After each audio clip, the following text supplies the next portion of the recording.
You all are aware of great geniuses like Albert Einstein and Isaac Newton, but there was another person who was more intelligent than these two, whose IQ is much higher than Einstein and Newton, but he is anonymous.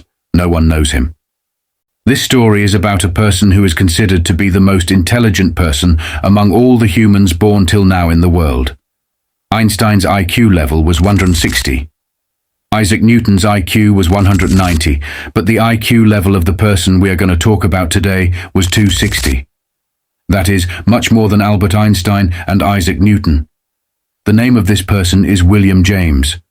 Surely you might not even have heard his name. When William was just 8 years old, he used to speak 8 different languages. In 1898, William was born in America's city, New York. His parents were very intelligent. William was just 18 months old when he started reading America's famous newspaper, New York Times. At the age of 8, William spoke 8 different languages: English, French, German, Russian, Latin, Hebrew, Turkish, and Armenian, which he learned himself. Not only this, but William also invented his own language at a young age, which he named Vendergood. William was the first person in the world who got the opportunity to study at Harvard University at a very young age. William got the opportunity to study at Harvard University in 1909 at the age of 11. After just 1 year in 1910, William used to teach maths to his professor. Seeing the intelligence of this small child, he was given the title of Child Prodigy. William graduated from the legendary university in 1914 when he was just 16 years old. Because of his intelligence, he became very famous at a young age. But William was not at all fond of being famous. He wanted to stay alone, away from people. He wanted the best life for him, in which he had no contact with anyone. William struggled to live a normal life.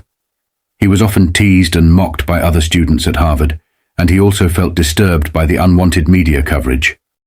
Once he said, "I want to live the perfect life.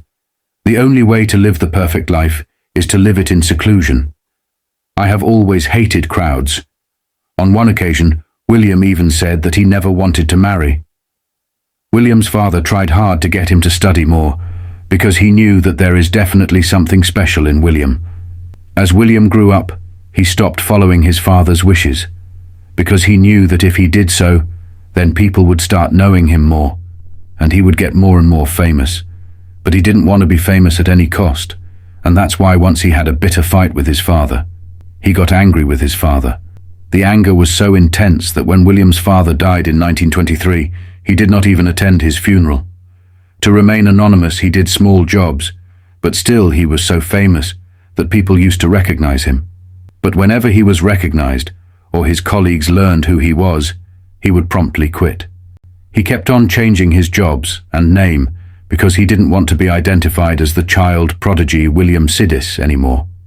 He also wrote books, some under his own name, and some under a variety of pseudonyms. The same people who used to love him and write for him, they started writing against him gradually. William also raised his voice against war in World War I, as a result of which he was imprisoned for 18 months, but his family members got him bailed. He spent the remaining part of his life in isolation. He had no connection with his family. He even did very low-level jobs to earn his living. The person whose IQ was the same amount as 3 average human beings combined, who could have done a lot with his intelligence, but passed away at the age of 44 only, without doing anything. This is how William's story ended, and people forgot him.